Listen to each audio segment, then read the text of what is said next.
struggle with consistency because you don't care. That's the lie you have been living with. If you didn't care, you wouldn't feel guilty. You wouldn't overthink. You wouldn't keep restarting. You wouldn't be disappointed in yourself. People who don't care don't feel conflicted, they feel indifferent. You don't feel indifferent, you feel stuck. And there's a big difference. Inconsistency isn't motivation problem. It's not discipline. It's not laziness. It's what happens when part of you wants to move forward and another part doesn't trust what happens if you do. So you start and then you stall and then you stop and then you judge yourself for stopping and then starting feels heavier the next time. That cycle isn't random, it's protective. Let me say that again slowly. Your inconsistency is not a sabotage, it's protection. You don't shut down because you don't care. You shut down because caring has become emotionally expensive. Think about how this actually shows up, okay? You wake up with intention. You want to be consistent. You want to do better. You even feel clear for a moment. And then something subtle happens. The pressure arrives. The expectation tightens. This has to work this time. Voice kicks in. Suddenly, the task feels heavier than it did yesterday. Not because it's harder, but because now it means something. And when something means something, your nervous system starts scanning for risk. What if I fail again? What if I can't keep this up? What if this just proves I am unreliable? So instead of moving forward, your body hesitates, not dramatically, quietly.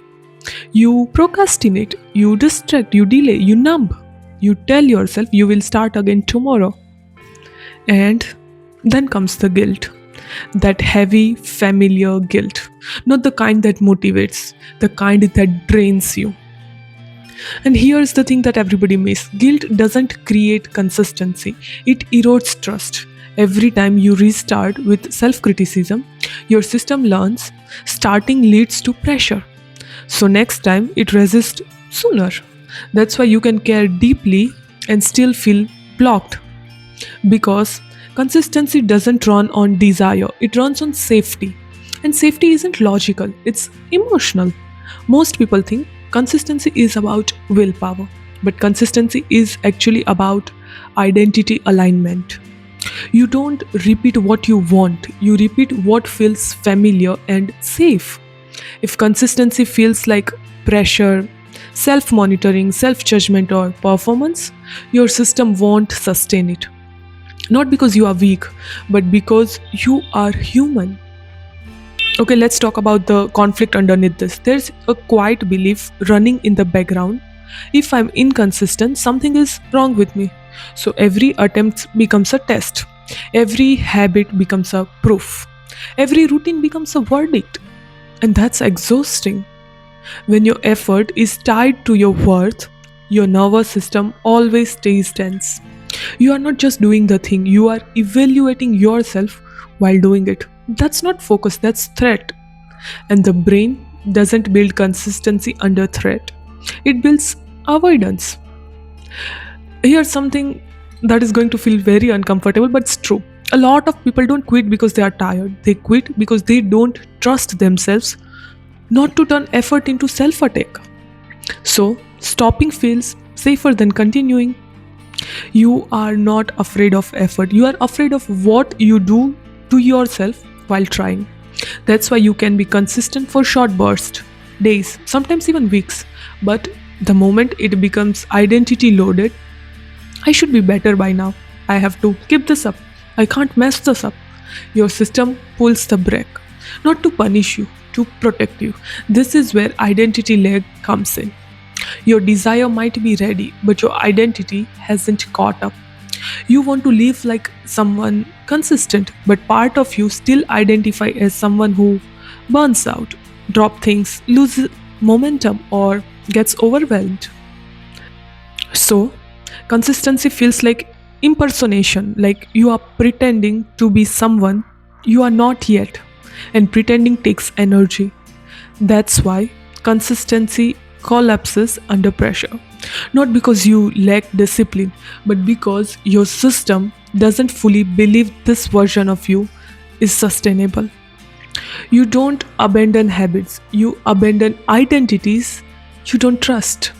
Consistency requires self trust, not confidence, not motivation, trust. Trust that you won't shame yourself. Trust that rest won't means failure. Trust that showing down won't erase progress. If those aren't present, your system keeps pulling away. That's also why starting over feels heavier every time. Because your body remembers how it felt before. It remembers the pressure, the disappointment, the inner lectures, the why can't I just be normal moments. So it hesitates earlier, not because it's broken, but because it's learned. Inconsistency slowly erodes your relationship with yourself. You stop believing your own intentions, you doubt your promises, you stop trusting your motivation. So, even when you want to try again, there's this quiet voice that says, what's the point? That's not laziness, that's grief. Grief for all the version of you that tried. Now, let's put this in a very simple way, gently. Your inconsistency is not a character flaw, it's a nervous system pattern. And patterns don't change through force, they change through new experiences of safety. Consistency doesn't start with doing more, it starts with removing the emotional threat from effort. That means effort without self punishment, progress without performance, movement without surveillance. Not a dramatic, not overnight, quietly. This is where people get it wrong. They think the solution is more structure, but structure without safety becomes pressure, and pressure kills repetition. Consistency grows when effort feels neutral, not when it feels loaded. When starting doesn't feel like a test, when stopping doesn't feel like a failure, when rest doesn't feel like a betrayal. You don't need to become more disciplined. You need to stop making consistency mean something about your worth. You don't fail consistency. Consistency fails when it's asked to carry your self esteem. Once effort stops being proof, your system relaxes, and relaxed system repeats more easily. This isn't about lowering standards, it's about lowering the threat. Consistency isn't built through intensity, it is built through permission. Permission to be imperfect, permission to pause, permission to continue without drama. When your nervous system learns, I don't get punished for trying, it stops pulling away. And slowly, without hype, without force, consistency becomes less emotional, not exciting, not heroic, just normal. And that's when it sticks. So, let me leave you with this.